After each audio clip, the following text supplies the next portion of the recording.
ఈరోజు మన వీడియో వచ్చేసి మామిడికాయలు వచ్చే రోజుల్లో స్వీట్ పచ్చడి ఏ విధంగా తయారు చేసుకోవాలి అనేది మన వీడియోలో అయితే పోస్ట్ చేశాను. చూసేయండి చూడని వారు ఎవరైనా ఉంటే. ఇప్పుడు ఈ పచ్చడిని నేను మామిడికాయలొచ్చే రోజుల్లో పెట్టుకొని ఫ్రిడ్జ్‌లో స్టోర్ చేసుకున్నాను. ఈరోజు ఉపయోగిద్దామని చూస్తే ఇలా మనకి ఫ్రిడ్జ్‌లో పెట్టడం వల్ల ఇలా గట్టిగా అయ్యింది. ఇప్పుడు మరి దీన్ని కరిగిస్తే మరి మాడిపోతుంది గదా! మరి అలాగే ఇది మామిడికాయలనేది కాస్త పుల్లగా పులుపుదనం అనేది ఎక్కువ ఉంది. అలాగే ఇప్పుడు నేను ఏ విధంగా దీన్ని కరిగిస్తాను అనేది చూసేయండి.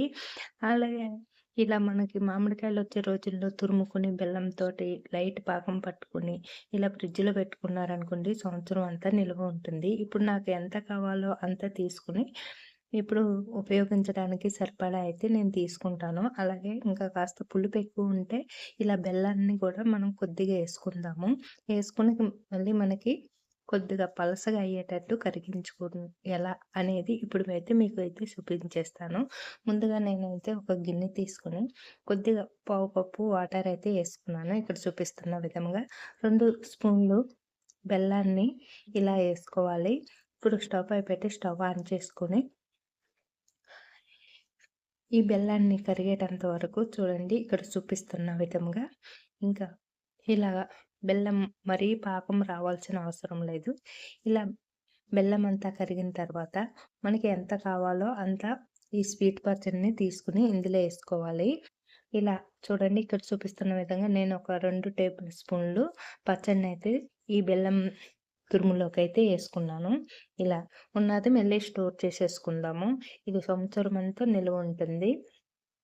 అలాగే ఇప్పుడు దీన్ని కాస్త మంటనేది సిమ్‌లో పెట్టుకొని, ఈ బెల్లం కరిగిన దాంట్లోనే ఈ పచ్చడిని గూడా యేసేస్తే మనకి ఇలా లైట్‌గా లూజ్‌గా అవుతుంది. ఇలా ఇక్కడ చూపిస్తున్న విధంగా ఇలా మనకి ఎంత కావాలో అంతవరకు ఇలా మొత్తం కరిగించుకొని, ఇలా అయిన తర్వాత మనం స్టవ్ ఆపేసుకోవాలి. చల్లారిన తర్వాత మీకు చూపిస్తాను. ఇలా అయిన తర్వాత ఒక చిన్న బౌల్స్‌లోకి తీసుకుందాము. చూడండి నాకైతే ఇంతొచ్చింది. ఇప్పుడు దీన్ని మనం పెరుగన్నంలోకి నంచుకొని తిన్నా చాలా బావుంటుంది.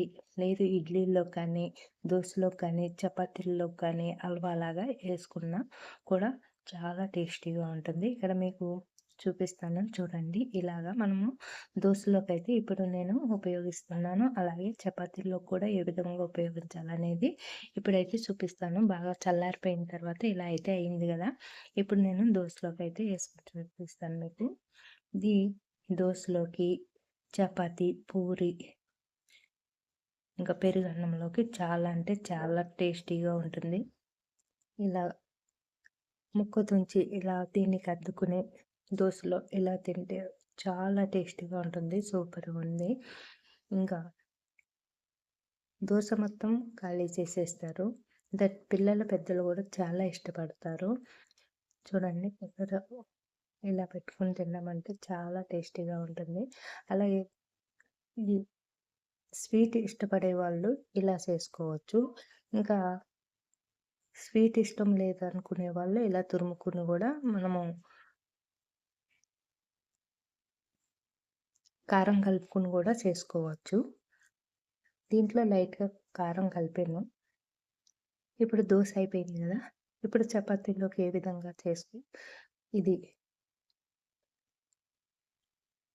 దీన్ని ఇలా అప్లై చేసుకోవాలి చపాతీలోకి. నేను ఫోను ఒక చేత్తో పట్టుకోవడం వల్ల మీకు చూపించలేకపోతున్నాను.